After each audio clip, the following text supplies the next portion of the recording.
from New York, this is the Harvey Hour. My name is Stephen Harvey. It is great to have you here on a Friday. As always, I'm joined alongside my dad, Stephen Harvey. How are you doing today on this Friday? Very happy about the Celtics' big win last night.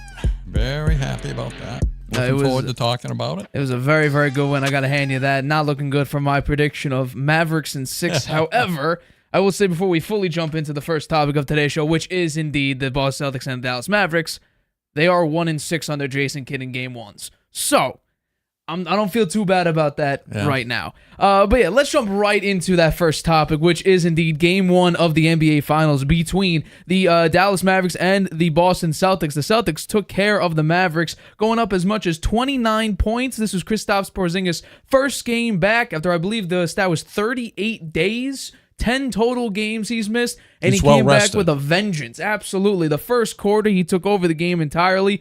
The first quarter was a complete, two-face assassin, really. Derek White, Al Horford hitting threes. Then the end of the first quarter, it was all Kristaps Porzingis. It was very, very impressive. While the Mavericks did something quite interesting. They're normally a very good ball movement team. Total of 9 assists in the game. I know. It was a very, very weird game. Luka Doncic still dropped that 30-piece, though, while Kyrie Irving continues his woes against the Boston Celtics. So I would like to know, were you more impressed with the Celtics' dominance, or were you more disappointed in the fact that the Mavs got absolutely smoked? I'd say Celtics dominance by a long shot, actually. The whole game changed when Porzingis came in. They went on a 23-5 run. He had a huge game, 20 points, 6 rebounds, and they 18 points in the first half. He only played 21 minutes. Most of the points, most of his time was in the first half. I think they're bringing him back slowly. Once they got that big lead, they didn't play him a whole lot in the second half. Now the Celtics have won 8 straight games. They've won every game won. It's the Mavs' first appearance in the finals since 2011. The Mavs had won 5 straight road games since before this game, and of course they lost. The Celtics set 2 records in this game. The 17-point lead after the first quarter is the largest in NBA history. And they had 7 players making a three-pointer, which is also a record. They had 11 three-pointers in the first 24 minutes. I think when the Celtics, when they get more than 15 three-pointers, you can't beat them. And they had 16 in this game, and that was more than enough to beat the Mavs. Mavs were only 3 of 13 from three-pointers in the first half. They did have a 26 run in the 20-6 run in the third quarter to get the lead down 8, but then the Celtics went on a 14-2 run, and it was over basically after that. And they had 7 players, as I said, making a three-pointer, which is a record.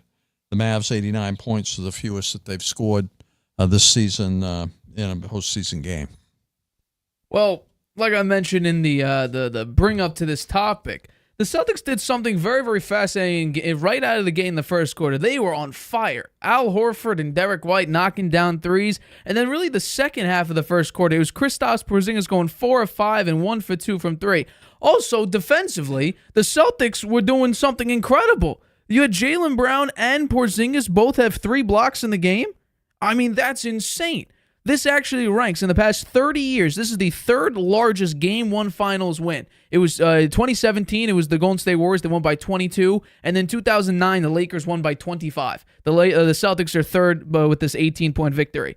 So all around the first quarter, we talk about how in the first quarter, in the final game with the Mavericks, it was really over because Luka went off. It was hitting threes from the logo. It was the same situation here. The Celtics absolutely dominated the Mavericks right out of the gate. The first quarter ended up being 37-20. Now, I know in the NBA, no lead is really safe. But when you're hitting 7 threes in the first quarter, meanwhile, the Mavericks only shot 2 of 8 from 3 and 37% from the floor entirely, while the Celtics are shooting damn near 57, it's hard to say that the Mavericks have a shot. In totality of this game, though, Jason Tatum had an okay game. The first quarter, he was mainly grabbing rebounds and passing the ball. He had 3 assists in the first quarter. He also had a little bit of a turnover problem in this game as well. Celtics also couldn't hit free throws. But all around, the entirety of the game, this was a very hands-down dominant victory. You bring up something fascinating. In that third quarter, when the Mavericks won that long run and brought the lead all the way up to 8, it was about 4:30 left in the third. They go on a 14-0 run before, I forget who it was, made 2 free throws, which you said 14-2. But a 14-0 run. Missoula calls a timeout and says, all right, let's regroup. Let's get it going. And lo and behold, knockdown three, steal, block. Jaylen Brown was on a blocking spree then. I think he had 2 blocks in a row in 2 consecutive possessions during that 14-0 run. So defensively, we always talk about how the Celtics maybe can get got from the 3 or teams could blow by them and they look a little bit slow defensively. Jaylen Brown and Kristaps Porzingis is like, no, we're still a good defensive team. Yeah. So I got to admit, this was not a good sign for anyone on the Dallas Mavericks, though. Kyrie still has his, apparently, TD Gardner, just Celtic demons still haunting him. He went 6 of 19 and 0 for 5 from 3. He filled up the stat sheet all in kind of the wrong way, though. He only had 3 rebounds. He only had 2 assists. He had 2 fouls, and he also had 3 turnovers. Minus 19, the worst on the entire Mavericks team. So Kyrie still has these demons in him that haunt him, and I don't know if they're going away anytime soon, which does not bode well for my Mavericks and 6 pick, because I guarantee you they're going to need Kyrie and Luka to go point for point with each other in order for them to even have a shot at making this maybe not even just a sweep. Because the Celtics look like they could beat anybody, especially when you go up like this. It's a 2-3-2 setup, right, for the finals? I believe so. Yeah. So they're going to be 3 games in Dallas. That'll be interesting. And the Celtics haven't played that well in game 2s, although they did beat the Cavs and the Pacers in no, they lost the Cavs in game 2. They beat the Pacers in game 2. Oh, excuse me, by the way, it went back in about 10 years ago to the 2-2-1-1-1. So it's the same throughout the entire playoffs. Oh, it's 2-2-1-1-1. Yeah. Okay. Well, I think that favors the Celtics. Well, absolutely. You mentioned the blocks and I mentioned the steals. Derek White had a very nice steal for an easy layup, and Drew Holiday had a steal on Luka for a dunk. 9 blocks in the game. Porzingis having blocks. Jaylen Brown having some blocks. 3 blocks to be in total. Porzingis had 3 blocks. Al Horford had a couple of blocks. 9 in total. 6 steals. 3 by Jaylen Brown. I thought that it was really they showed their defense. I mean, the Celtics can play good defense, and to hold the Mavs to 89 points when you have Luka Doncic on your team and Kyrie Irving, pretty special. I think it was very special. And Doncic did get 30 points. I think they figure he's going to get his points, and we'll just shut down everybody else. And that's what they were able to do. Well, no, that's what Jason Tatum's saying. It's like he's going to go out and get 30 because we saw that against the number 1 defense. He's going to drop 33 points a game, and he's going to say basically, you can't stop me. And Jason Tatum said, like, we just got to worry about the other people, though. We got to worry about Kyrie still being haunted by whatever's left of, what happened before with him and the Celtics. You got to worry about P.J. Washington not hitting a couple nice shots. You can't let the 2 guys that I said are probably the keys in this game, which is Derek Lively and Gafford, to go off and start shooting efficiently. And also Lob City. That's kind of what the Mavericks are. They're a pick-and-roll Lob City type of team. Normally, I think they have like 60 lobs in the playoffs. The Celtics schemed against that. Well, they didn't lob it much to Derek Lively. He only had 2 points in the game. Right. But what I'm saying is, like, you go in the pick and roll, and the Celtics schemed around that, where if you get the ball in the paint, you have 3 guys around you tormenting you. I got to give a massive credit to Al Horford, though. Al Horford did a tremendous job on Luka Doncic because on shooting, like, defensively, when Al Horford was matched up as the primary defender against Doncic, he went 1-8. That's what Al Horford held Luka to, 1-8, and I believe it was only a layup that Al Horford led up when it came to being matched up against Luka. So he played great defense. Porzingis, though, what a comeback! Like and I mentioned this throughout the playoffs. How big of a loss will he be? Throughout since the past 10 games or so. Well, I didn't think they would collapse. But this is the type of production that I was mentioning. Like, he is this dominant when he's out there. That's why he was like first in offensive rating, second in defensive rating when it came to the Celtics. He was a bunch of these advanced stats that he was leading in. So I was like, you know what? If since Porzingis is out, what will happen? Now, they were fine just because of how deep they were. But in the NBA Finals, you're going to kind of need a Porzingis type of guy where you could fill the paint with massive bodies and good defenders. And that's actually going to disrupt. Maybe this is obviously... And any sport, any game, it's a game of matchups. And I thought just because of the fact that you're up against Luka, and it's going to be very, very difficult to guard Luka because he's going to get 30, and Kyrie was so shifty that you may have problems. Seems like I might be wrong about that. They took care well, of Luka it. did get 30. He got 10 rebounds, too. I mean, he had a decent game, but he didn't – and he was hot in the third quarter when they got it down to 8 points, but then the Celtics just turned on the gas and away they went. And I think the game was really won on the three-point line. I mean, there's a 27-point differential there. Oh, big time. The Celtics 16 of 42. The Mavs only 7 of 27. They shot only 25.9% from three-point line. The Celtics 38.1. I think when the Celtics are hitting their three-point shot, man, you can't beat them. As long as they can keep their confidence up. Because last year, what hurt them is they kind of lost their confidence in the three against the Heat. They kept going down the lane, turning the ball over, missing the easy basket, and not relying on the three. They got to keep their confidence, keep shooting that three, keep that percentage up there, get at least 15 threes, unbeatable. I think the way they look right now, I'm going to give that to you. They do look completely unbeatable. It would just be like my guess is in Game 2, which I believe is on Sunday. Sunday. I feel like the Mavericks are going to come out swinging on all. They're going for the fences here. They're going to come out and I'm guessing it might be a pretty physical game. I think Luka's going to start driving more, and that's another thing. Because they weren't hitting their three, they shot 25.9%. They had to drive, but they were playing into what the Celtics were scheming for anyway. So not only can you not hit any threes, you were playing into what the Celtics were ready for and what we're anticipating, because that's kind of the team you are. You're a pick and roll team. You fade into the paint. You alley-oop it to Lively or to Gafford. And that's how, that's how you get your offensive production. What I was surprised by is you made 35 shots. You only assisted on 9 of them. That is horrible, because I think the lowest in the regular season, the lowest was 11 assists. You had 9. This is a team that has high efficiency and high production, because Luka's a guy who's averaging damn near a triple-double. And throughout the NBA season, the Mavericks in assists ranked 19th, so they're a little bit below the average of the NBA. But still, though, your average is 25.7, and you got 9. That's a massive problem. No, the Celtics had the lead by almost 20 in every quarter. 17 in the first, 21 in the second, 20 in the third, and 18 at the end. And at the end, they had the subs in there. So They dominated. It was dominant. I completely agree with that. So we'll have to wait and see. Sunday, Game 2. We'll see if the Mavericks can pick it up, or am I going to be absolutely screwed because it's not looking good. One more point on this. Hauser.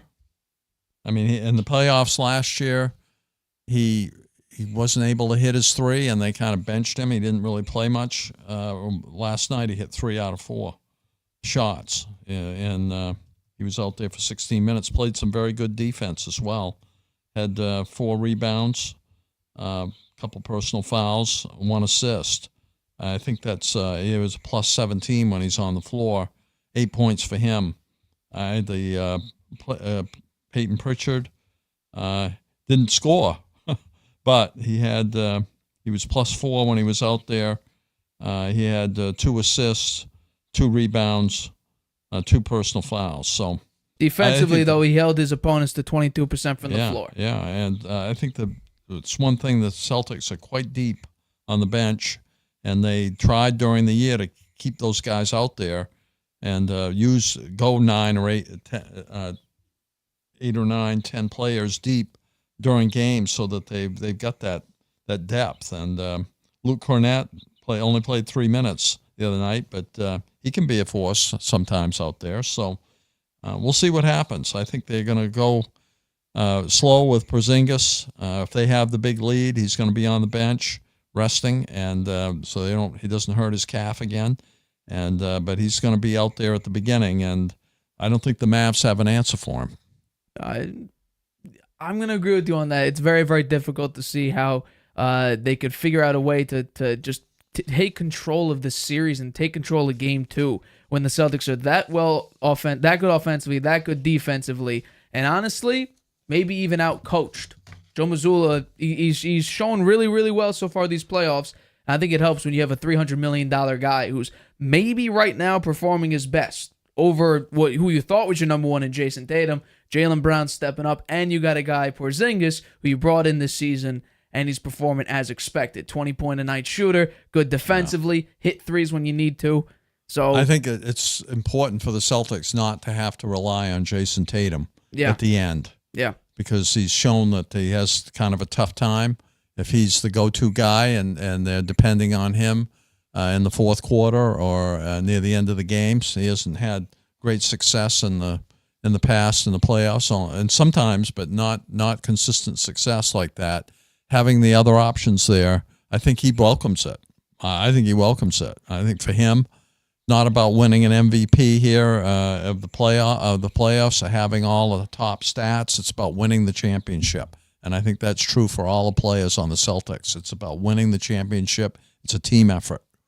I agree with that. Let's go to our next topic here. So this is fascinating. We heard a lot about the Lakers coaching job when Darvin Ham got fired after only one season. We heard J.J. Redick was probably the front runner, but now it looks like the Lakers are turning their attention to one Dan Hurley, head coach of the University of Connecticut, because ESPN's Woj reported that the team is targeting UConn's Dan Hurley for the role. According to Woj, LA is expected to offer Hurley a massive long-term contract. We heard about Dan Hurley back-to-back NCAA championships. He's probably college basketball's #1 coach for the past couple of years now, and now it looks like he could be in for a massive deal with the Los Angeles Lakers, who he's meeting with today in California. I would like to know, do you think Hurley would be a good coach for the Lakers? Well, I'm not so sure about that, but I'm very happy that he may take what probably will be $100 million contract, because as you see, I have a St. John's hat on, and I prefer Dan Hurley to be anywhere but in the Big East. St. John's were unable to beat Connecticut last year, even though they gave him a good run there in one of the games. But it'll be good to get him out of the Big East, I think. That will be good for St. John's and Rick Pitino. So, he's 51 years old. He said that he wanted to be an NBA coach someday. Yeah, he's met today with Rob Pelinka and Jeannie Buss. And they're going to push hard to bring him in, I think, for a couple of reasons. One, he's a two-time national champ, back-to-back. Had 12 double-digit wins in the playoffs and in the NCAA. That's a record. He says he hasn't made his decision to leave Connecticut, but I'm pretty sure he's going to. I think. Only James Borrego had more than one interview with the Lakers, and he was the Pelicans' assistant head coach. The other reason, there's actually three reasons. I think his success in college, 2 back-to-back national championships, dominant wins, and all the way through the NCAA in those 2 years. And the second reason is LeBron wants him. LeBron wants him, and I think that plays big. And he's impressed with Hurley's sophisticated offense. His offense is built on tactical acumen and elite player development, and that's going to be very important in this day's NBA because of the CBA, which makes it very hard for the big market teams to have 3 elite players on the same team. You're going to have to develop some of the younger talent and have them play together as a team. LeBron is really impressed with Hurley's offense. He said that he really thinks they have an offense that's very creative and winning, and he likes that a lot. I think one of the wild cards here is whether Anthony Davis is on board and how he will fit into that offense. So I'm sure they're going to be getting his opinion and making sure he agrees. Hurley comes with the college coaching experience.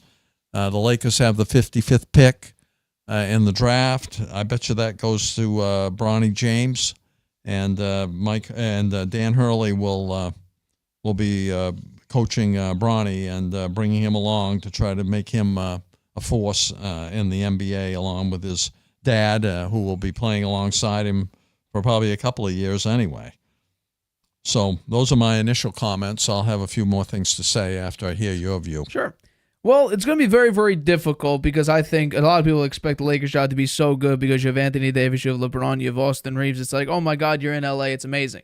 But in reality of it, you have these big-time market teams. The Yankees are expected to go deep in the playoffs and maybe win the World Series. The Celtics are expected, especially with the talent they brought, to go out and compete for an NBA title. The Red Sox, historically, you want to go for the World Series every year. The Warriors, they've had such long-term success, they're expected to go into a deep playoff run. You expect these big-time markets. The New York Knicks are expected to go out and win a lot of games, especially with the recent amount of success. So the Lakers are a massive market team. I don't think it's a great job for a lot of head coaches, especially J.J. Redick, because he has no experience. So if the Lakers still want to compete and they still want to be in denial about it and say everything's okay, we don't need a reset, we don't need maybe a culture change, go with J.J. Redick. He'll definitely be a player's coach. He's not that much older than many NBA players already on the Lakers. The Lakers are one of the oldest teams in the NBA. He's friends with LeBron James. If you want a player's coach and then you want someone that can, buddy up with the guys, go with J.J. Redick. But if you actually want to be serious about your decisions here and you want to build a foundation, that's where I think Dan Hurley would be a perfect coach to be a part of, at least to coach the team. Because expectations are, let's be real about it, the Lakers don't have a lot of great youth. They have a couple nice pieces. I think Austin Reeves is a perfectly nice piece, but overall, they don't have tremendous youth. The massive part of your team is still LeBron James, damn near 40 years old, and Anthony Davis, who just played actually the most amount of games he's ever played in his career, but historically has dealt with a lot of injuries. So those are your two main pieces. I think the reality is the window is basically closed. You're not really going to go anywhere because LeBron is just too old to carry a team. Maybe last year, matchups, and you didn't play the Denver Nuggets when they were on such a hot streak, maybe the year before. But this year, it did not look good. It really didn't look good. So my guess is their finals window is basically shut. So I think really if you want to talk about setting yourself up for success, J.J. Redick is not the type of guy to do that. So I think you want to go with Dan Hurley, who you actually made a great point in. My guess would be, if we're being honest about the situation here, LeBron has said for a number of years now, there's two people by the end of his career he will want to play with. One that's unrealistic and one that's a very, very high possibility. The first one is Steph Curry. He's always been infatuated by the idea of playing with Steph. And the second one would be playing with his son, Bronny James. I think if you want to go for a proper succession plan, get Hurley in the building, have him work with Bronny and let that pan out. You have the 55th pick in the draft, so that's what you would go to. You got to start prepping for the future. And on top of that, who says LeBron doesn't play 2 more years? I think he will. They probably. Yeah. Especially if you have a coach like Hurley. My only problem with Hurley is that he's very animated. He's not one of these types of coaches that keeps his maybe emotions in check. He screams, he demands stuff. He doesn't ask, he demands it because that's kind of what you can get away with in college. So will LeBron take to that type of hard coaching? Will Anthony Davis take to that hard type of coaching? That's where the only problem, I think, lies. But outside of that, his offensive game plans are perfectly fine. I think the UConn offense translates pretty well to the NBA just because it's a lot of off-ball movement and three-point shooting. So that's really what the NBA is all about, three-point shooting and off-ball movement. So as long as you keep that mantra going in and you start building around that type of mentality and you sort of instill that kind of offense, I think it'll be a perfectly fine idea. Yeah. Not only that, but also Dan Hurley's kind of already worked with a number of NBA players. Because think about this. You talked about the 12 double-digit victories, which is a record. But also, he also lost 5 of its 8 leading scorers and 3 starters from the 2023 winning team. So he was doing all that with a lot of his pieces missing. And now, going into the NBA, he may either draft or play against some of his old players, which actually maybe puts him at an advantage because he knows those players' strengths and weaknesses. Yeah. So, interestingly, UConn has a team for 2024 that's considered a very, very high-quality team. A couple players are not going into the draft this year. Yeah. They were able to keep a couple players. So he could go back there with the thought of maybe making a three-peat, Maybe. So, I don't know. I think he'll go because the money's going to be huge. The contract term is going to be long. And the opportunity to be on one of the biggest stages is something that's going to be very enticing for him. I think one thing I'd point out, 20 years ago, this year, the Lakers tried to hire Mike Krzyzewski, and they couldn't get it done. They offered him a huge contract. He stayed at Duke.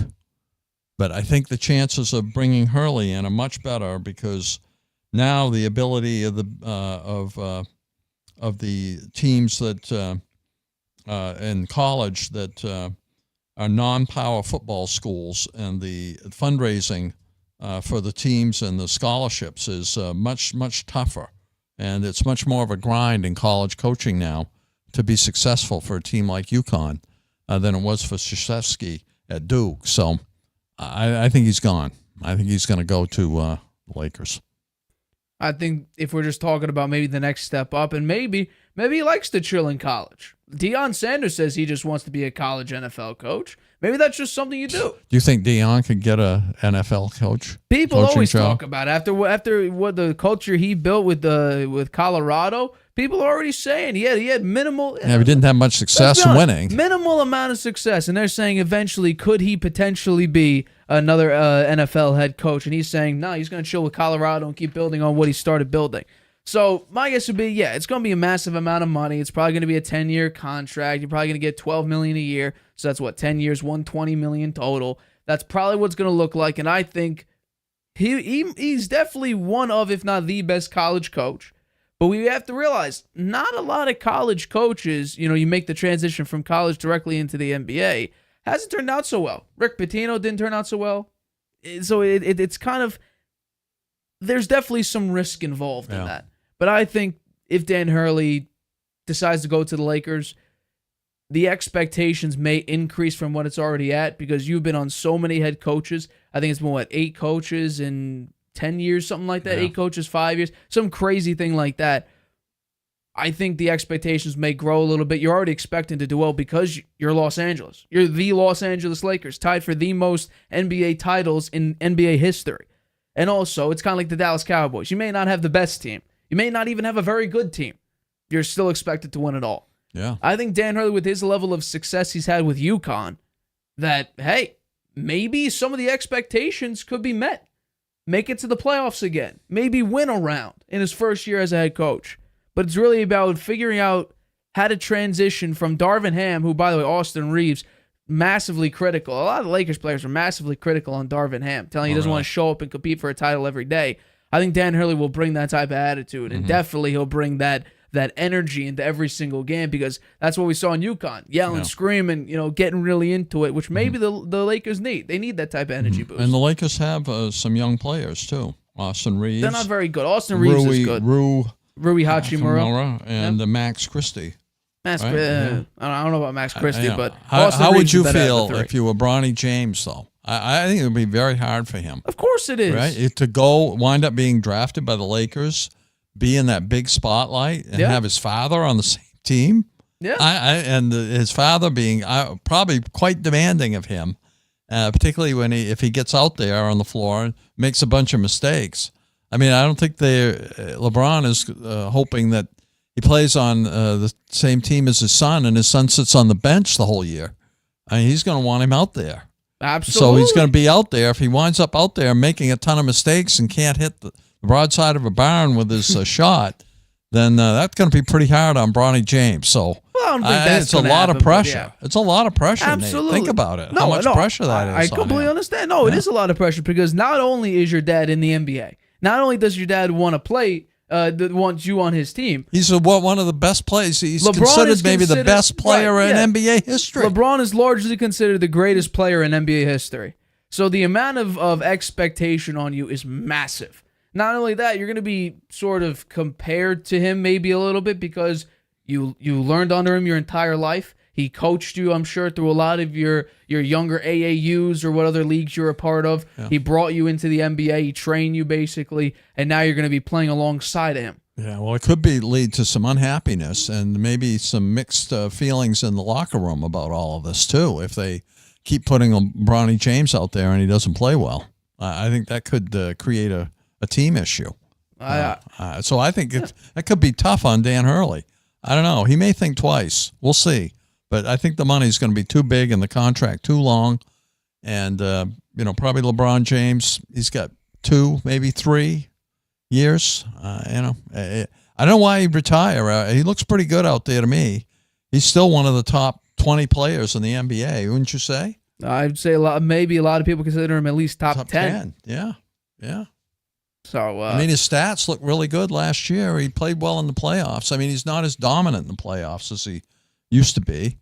I mean, he could carry the whole team by himself there for a while. He can't do that anymore, but he's still a force. And this chemistry of having his son on the team, and whether his son is any good or not, which we really don't know. We only had what his scoring average was like 4 points a game in college. He was triple singles and everything. He didn't really get much of an opportunity, and he's a guard.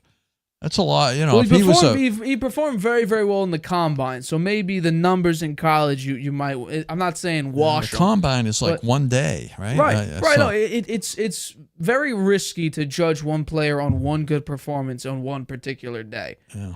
And especially when it's like, who could jump high? Like, you have a nice vertical. That's good. You're athletic. Should be. You're LeBron James's kid. Yeah, doesn't mean you can. But in an actual game, how do you perform? And maybe maybe what another kind of year. defense? What kind of defense will he play? Nobody really knows. Maybe another year in college, you could potentially say. But then again, let's be honest. This is kind of LeBron's. Yeah, well, LeBron never even went to college. Right. He came right out of high school. Right. Yeah. So maybe this is LeBron's timeline right now. Yeah. So which is I think it's a little bit unfair, truthfully. Yeah. But I think it's gonna be hard on Bronny, but big time. Big time. I'd cut him some slack. It's hard to. It's hard to when you're LeBron James's kid. I think for the rest of the team, if Bronny James is out there on the floor, which he's going to be, because the goal is for father and son to play together, and he plays lousy, and they keep doing it, then I think that's going to be hard on the coach with LeBron and Bronny, and also on the team. So we'll be watching. It'll be very, very fun to watch. All right, coming up, this is fascinating. So Caleb Williams has a lot of high expectation for his offense, saying, quote, we're going to be pretty damn good. We'll react to that, as well as former Patriot running back Damien Harris says it wasn't Mac's fault. We'll talk about that right after this. Whether you're just discovering your voice or taking your show to the next level, you know what the world needs to hear. All you have to do is say it. With Spotify, set up your podcast. Your food podcast. Your mindfulness podcast. Your never thought you'd get this far podcast. And watch those sparks fly. I put a picture of the comment. Drop the episode anywhere people listen. And find out who they're cooking with. Where they're finding inner balance. And why they love your show. You're already a creator. Now you can create, connect, and get paid for your passion with one single free tool. Spotify for podcasters. Talk where the world listens. Using Wi-Fi without NordVPN could mean sharing your private stuff with more people than you think. Stay safe on public Wi-Fi. Get NordVPN's special offer and encrypt your internet connection. NordVPN. Online security starts with a click.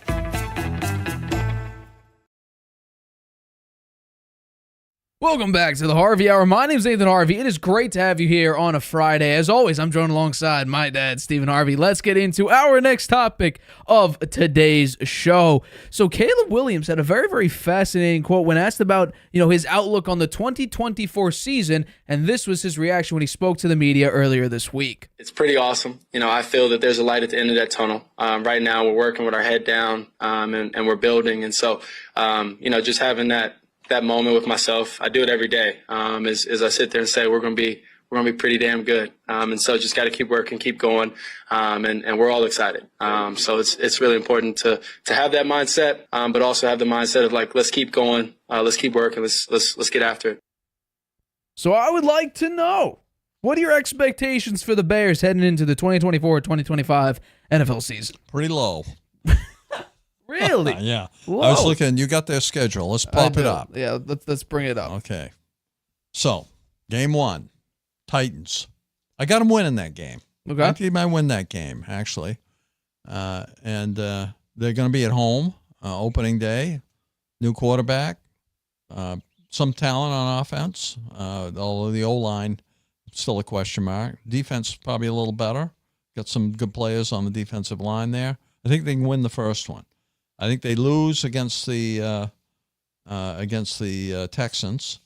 Okay. I think they actually give them a win in week 3 against The Colts, because I don't think the Colts are going to be too good this year. I think Richardson never really got enough playing time under his belt before he got hurt. He's really still just a rookie. So I think they're going to be a challenging year for them. They're going to lose to the Rams. The Rams are an up-and-coming team. I got them winning against the Panthers because the Panthers are horrendous last year. It's going to take them several more years to start to be competitive. So I think the Bears could win against them. Week 6 in neutral field, but they play in London. Okay, well, I still think they're going to win. It makes it even more compelling to me that the Bears will beat them. Against the Jaguars, I think they'll lose. Then they got a bye week to rest up. I think they can win against the Commanders too. Even though they're playing on the road there, the Commanders going with a rookie quarterback and really had traded away their two best defensive players.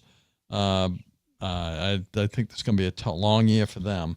I think they lose against the Cardinals. The Cardinals are going to be better with Didn't quarterback the Bears lose situation. against the Cardinals? Yeah, I do. I think they're going to be at the Cardinals. I think they'll lose against them. I think they'll win against the Patriots. Then I think they lose every game the rest of the season. They're going to lose to Green Bay. They're going to lose to Minnesota. They're going to lose to the Lions. They're going to lose to San Francisco. They're going to lose to Minnesota again. They're going to lose to the Lions again. They're going to lose to Seattle, and they're going to lose to Green Bay to end the season. So I got them at 5-12. 5-12. Yep. That is rough. I'm actually very hopeful about this Bears team. Oh yeah, let's see what you got. Well, we discussed Caleb Williams and some of the questionable things he said, reportedly wanting a stake in his team, whatever team drafts him. There were inklings about him not wanting to play for Chicago. That turned out obviously to be false. And then now we also have a lot of overhyping going on. Some people, Nick Wright of FS1, first things first, says they might make the Super Bowl.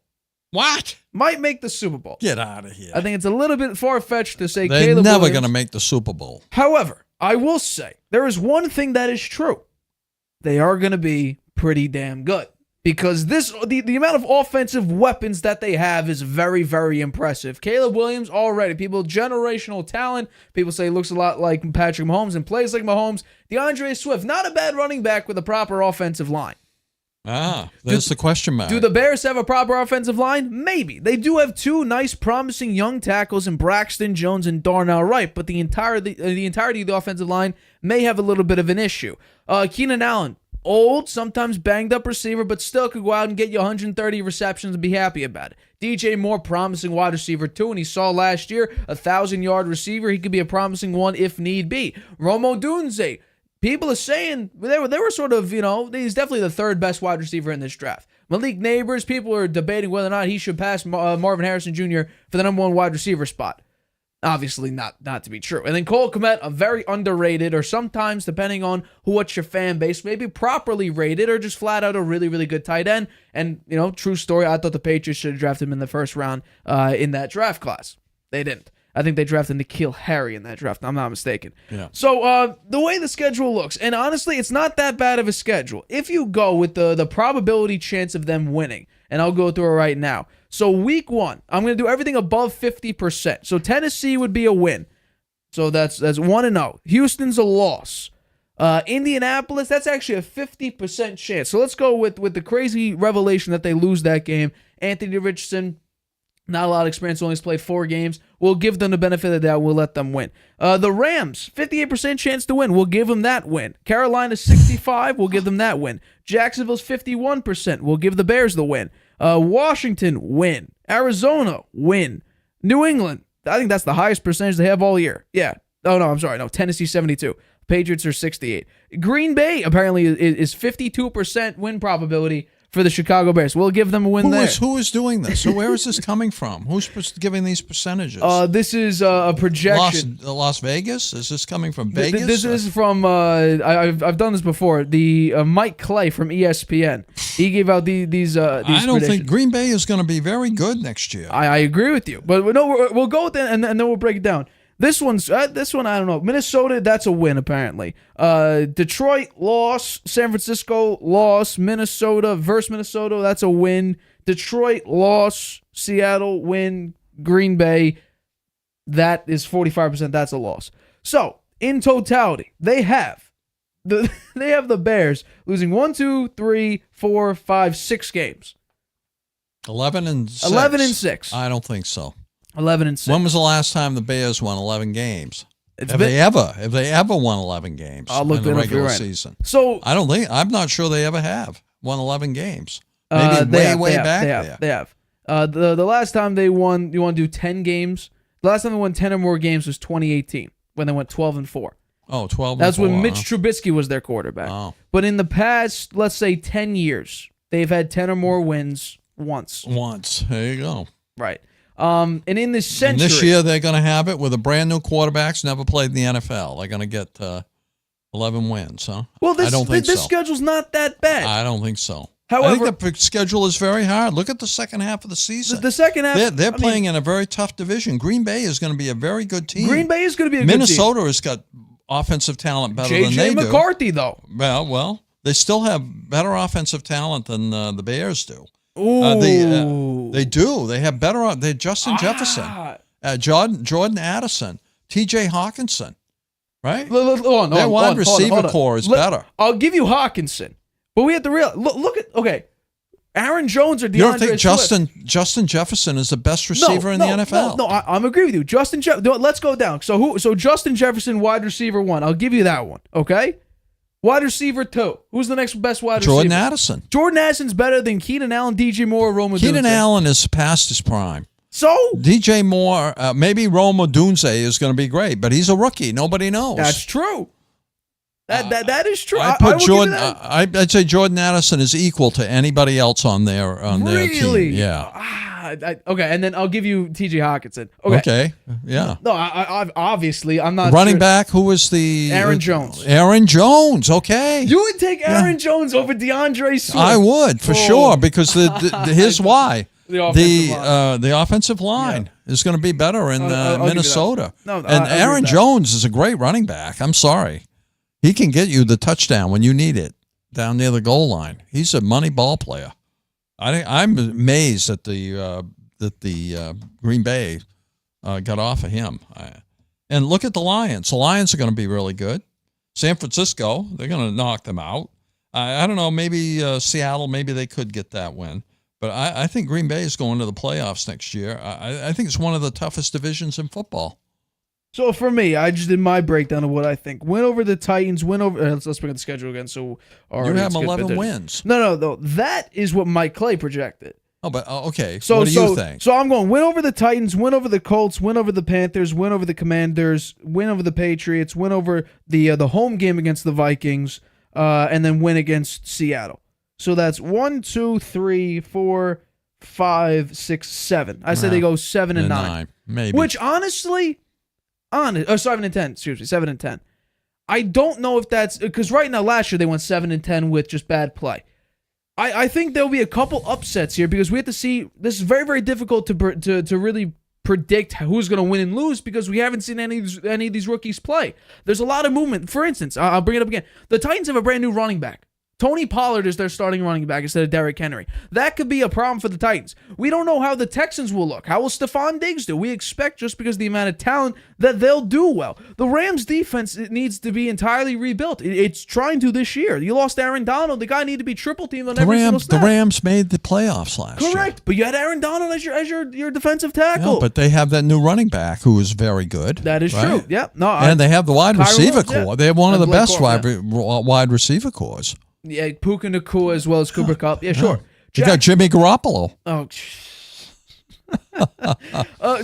Jacksonville. Matthew Stafford. Jacksonville. I didn't give them a win over Jacksonville because I expect Trevor Lawrence not to be horrible.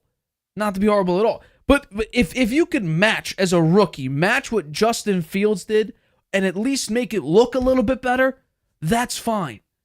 That's fine. Matt Eberflus, he's coaching for his job. They kept him on. He says he likes what he's seen. Obviously, I hope so. He's a talent. He's a very overall. good talent. His game will go to where it needs to be. That's an interesting comment. Yeah.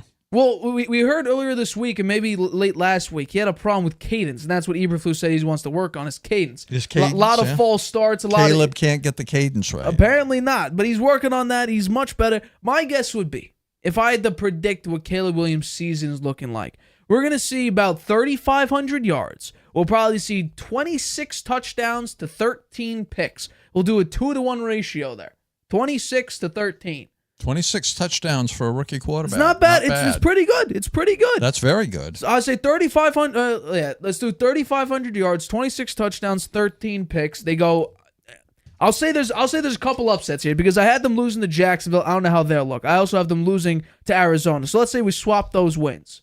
So you go from 7-10 to now you go for 9-8. I think Caleb could add 2 wins to last year. I think he's a better quarterback than Justin Fields is. I'll give them 9-8. I don't think they'll make the playoffs because I completely agree with you. We should have done our NFC standings today, so we'll do it on Tuesday. But my NFC North is basically Lions and then barely beating the Packers, then the Bears at 9-8, and then I have the Vikings winning about 6 games. Well, you have them at. They could be 9-8, but you think 7-10, and I have them at 5-12. I think they could be 6-11, maybe. So who would be the only win you change? I would change to Seattle, maybe. Seattle, okay. Yeah. And maybe they can split in their division, but I don't think so because I think the teams are too good. It's going to be very, very hard. And if Caleb Williams maybe was a sophomore quarterback, I'd have him splitting some of the games in their division, but we just don't know how he's going to play. It's very, very difficult. And number one quarterback. Number one drafted quarterbacks, sometimes they don't do it as well as you think. Well, normally when you're drafting number one, you're the worst team. In this situation, the Panthers literally just crapped the bed for the past 2 years by trading up, giving them your first round pick for this past season, then drafting Bryce Young, not having the team to sustain a good enough situation for him. Then you gift the Bears the number one overall pick, and they went 7-10 as well. So they already were in an okay situation. 7-10 is not god awful. It's not good at all, but it's not like dirt poor. 7-10 is it was nearly 500 back in the day. It would have been 7-9. You win one more game, you're 500. But you're 7-10. You had the Panthers' first round pick. They were so bad they gifted you the first overall pick. So not only that, you're able to get a top tier wide receiver, a tier 1 rookie wide receiver, as well as the number 1 quarterback in the same draft class. I think based on just that alone and the fact you have a growing young offensive line, you got Keenan Allen, a veteran receiver who could help DJ Moore and definitely help Rome Odunze. You have Cole Kmet, who is an underrated tight end. You got one of the better running backs, which I think might not be as good because he doesn't have the offensive line of the Philadelphia Eagles, who have a top 3 offensive line. It's going to be interesting to see how he works in that offense. But not only that, you have Khalil Herbert, who's not a bad running back at all. He did an okay job with them. So I'm going with 9-8. I say they barely missed the playoffs. They could sneak in as the 7th seed. But in the NFC, I think there's a lot of talent to go around. I know the AFC is superior to the AFC. Or the AFC is superior to the NFC, excuse me. But I just think it's going to be very, very difficult for the Bears to make this long playoff run. And a lot of people are flirting with the idea of them making it to the Super Bowl. We've never really seen that. No rookie has ever, I think, made and won the Super Bowl as the starting quarterback. So that I think is a little bit far-fetched, but 9-8, not bad. Really not that bad.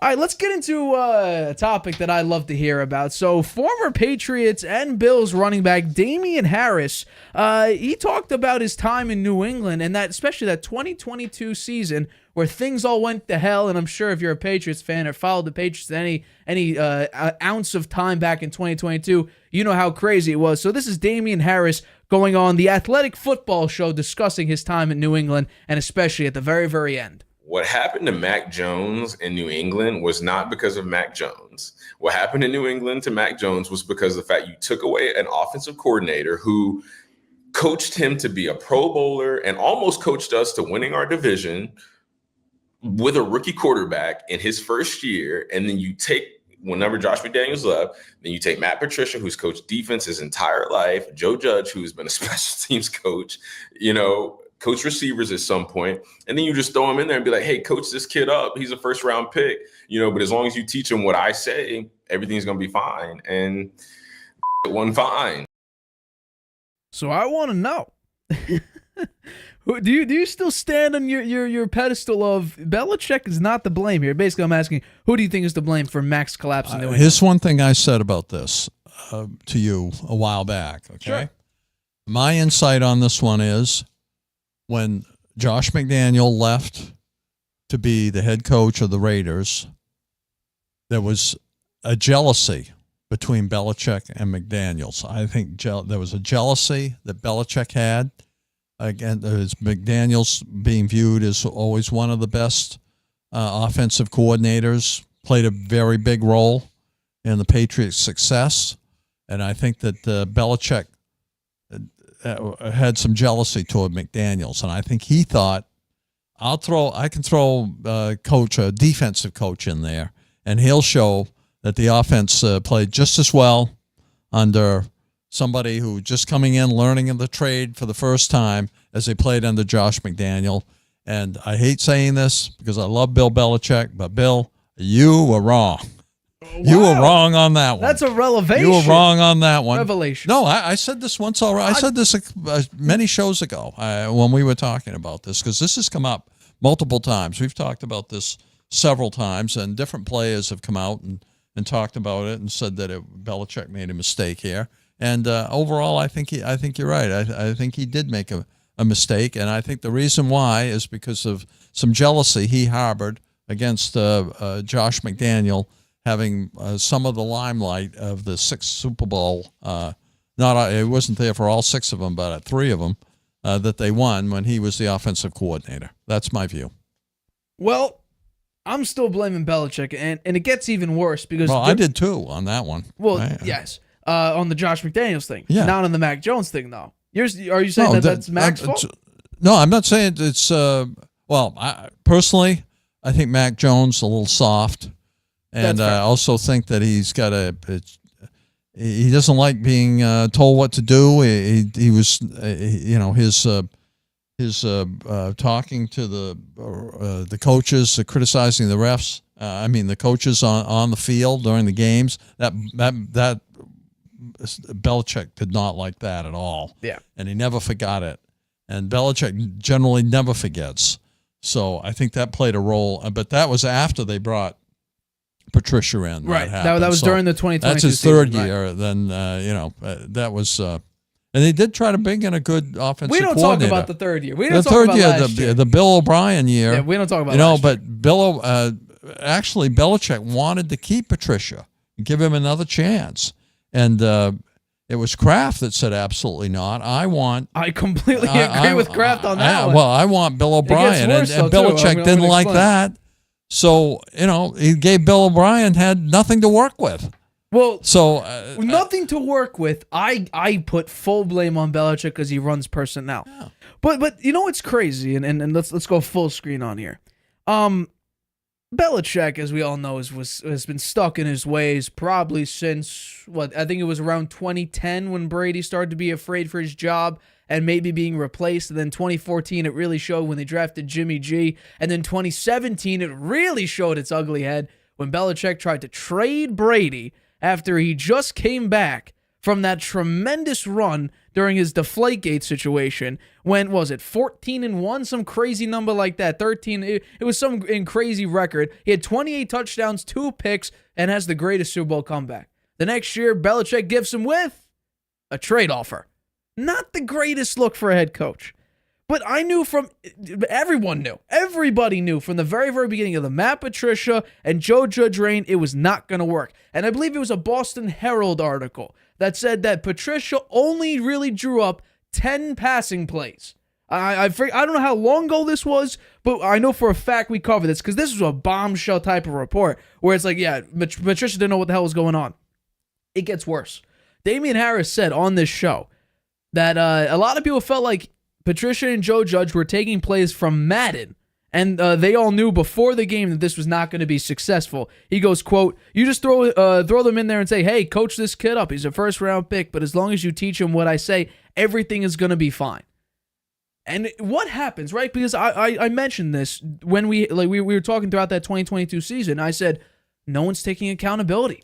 What's going on? Patricia's not saying anything. Belichick obviously won't. No player's taking account. No player, no coach, no nobody. Well, there's a reason for that.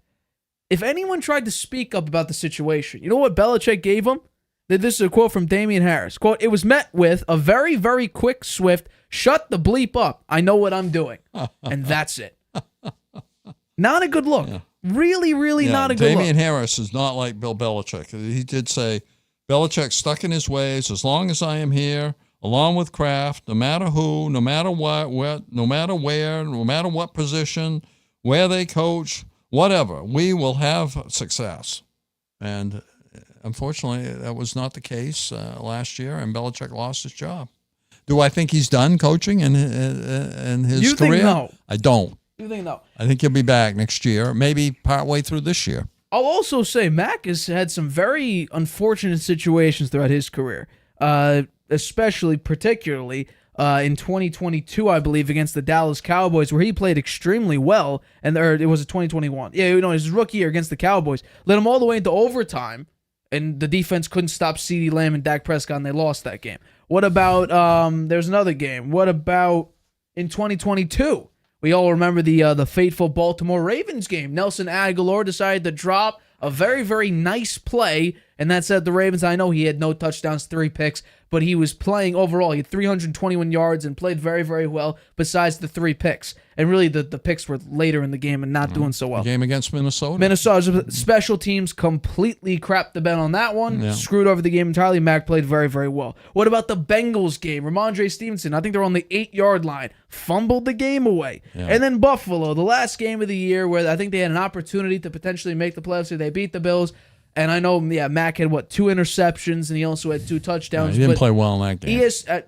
ESPN rated that game as his highest QBR of that entire season.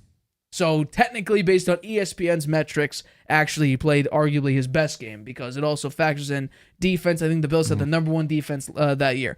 But no real support. And he made a good point about it, too. Like throughout that entire show was actually really, really fun to watch. We said from day one, the Patriots have no real talent. Kendrick Bourne's a nice piece. Jacoby Myers is a nice young piece as well. And then the following year, in 2022, it was like, okay, same pieces, not a lot of growth, no separation. Let's add Devontae Parker, who up until that time was going on a 2-year streak of the lowest separation from a wide receiver in the NFL. That year, he ended as being the 3rd straight champion of that. That would be the 2nd year. And then this past season, where we keep saying, where's the X Factor player? We had the Arizona Cardinals defensive coordinator saying, yeah, we're not afraid of anybody on the offensive side there. They don't have a piece that we got to scheme for. Now, they lost the game because Kyler tore his ACL in that game. But there's no real X Factor, even to this day, post-Mac Jones. Yeah, Javon Baker's a cool piece. Nice. Jalen Polk could be something special. But the Patriots have never had an X Factor wide receiver since, if we want to say legitimate X Factor. What about Drake May? How about an offensive line? Drake May, apparently, we have yet to hear a positive thing from Gerard Mayo. I know. He said a couple neutral things, but nothing like, great practice today, really honing in on his. No, it was. Every coach so far that's drafted one of those high rookies has had some kind of praise for them. Yeah. Even Sean Payton. Sean Payton cannot say enough good things about Bo Nix. And then Eberflus, he said some nice things about he said he needs to work on his cadence, but he followed up with a great practice anyway. But, that 2021 season, McDaniels had Mac Jones working beautifully. Offense was really, really doing well. And then that 2022 season, that was just bad entirely. 2021, I give you that. Josh McDaniels he coached up a beautiful scheme for Mac. They went from the Cam Newton era, which I think that's where Belichick got into his idea of, I don't need nobody else. If I could put anybody in and we'd succeed. Turns out that's not the case. So then you get into Mac Jones' rookie season. You have Josh McDaniels scheming from a more run-style offense, now more of a Brady type of mantra where it comes to Mac Jones' body shape, his ability. Brady is a billion times the player Mac Jones dreams of being, but that same type of physique, the low side of athletic ability and all of that, and then it worked out pretty well. And then you didn't really fight for him. That was the big thing. You didn't really fight. You honestly, if we're being honest, I think Belichick would have let him go to the Colts job. But McDaniel's like, I'll stay. At the 11th hour, I believe, he decided to stay. They threw him a contract that he couldn't refuse. I should have done it again. I know. I don't know why they didn't. They decided no. Well, and I'm sure that McDaniels wishes they did. It could have been a very different situation. And honestly, that's what Damien Harris said. He said at the very end of it, he's like, it shouldn't have gone the way it went. The only reason it did was because Belichick being stuck in his ways was very much so, as long as I'm here, as long as I am, as long as, we'll have success. Not the case. And that's where, and he said, when asked about, he was asked, are you surprised Belichick's not coaching this year? He's like, no, I'm not. Because he wanted all the power. And now more teams are looking for a just head coach instead of a guy who's a GM and the personnel and all that. That's why I still think it's a very, very low likelihood Belichick is another is head coaching again. What, he'd be 72, 73 years old with the next coaching cycle? Yeah, that's not so old, Matt. In the NFL, it is. Well, maybe. Tell me how many coaches are out there in any sport, 70 plus. Andy Reid isn't yet. No. Pete Carroll just lost his job. Yeah. So how many? And on top of that, his rookie season, like was mentioned in the show, 6th in points scored compared to 17th in 2022. I thought it was weird because 2022 training camp, we heard that the offense was stagnant, getting stopped on the goal line, couldn't move. The would-be sacks, because you can't actually sack a quarterback in training camp. And I was like, this is a runaway train that can't stop. And it produced exactly the way it should. This year was interesting because we heard only good things about Mac Jones. He was fighting for the starting job. 77% completion percentage in 7-on-7 and 11-on-11s. And then this season, he started off okay. He played well in the first game. He played well in a couple of the games, the first couple games. And then completely fell apart. Yeah. I think the Dallas Cowboys game where he had a couple bad interceptions, the pick six, that's what really started the complete. Then the game we went to. The Saints game. Oh, horrible. Horrible. I mean, that was the worst football game I've ever gone to. I was so disappointed. No, it was we drove all the way up there, sat out there in the hot day, and they played so awful. It was just everyone around us was yelling at them. It was they were doing the same thing they always have since 2022. Zappy. He comes in, throws a pick. Yeah. Oh well. Yeah, well, once again, it's crazy the amount of players. Now, I actually found that funny that you were not going to come out with sour grapes against the Patriots or sour grapes against Belichick because Damien Harris was let go. I'm surprised that wasn't your perspective on that. Well, I forgot to say that. Thanks for reminding me. I agree with that. He is a little sour grapes. I mean, he had a pretty good season with 15 rushing touchdowns. You know what? It's too bad. It's too bad that he had so many injuries there because he was a quality back. When he was healthy, he was really tough. Mac Jones' rookie year had 15 rushing touchdowns. Yeah. And then at that point, the next season couldn't be as efficient. Offensive line wasn't as good. Matt Patricia was your offensive coordinator. The game against Buffalo where they didn't throw the ball. They threw the ball 3 times. 3 times. Right? Mac Jones completed 2 of them. Damien Harris had, an 80-yard run for a touchdown. He was I think it was their only touchdown of the day. Yeah. So, yeah.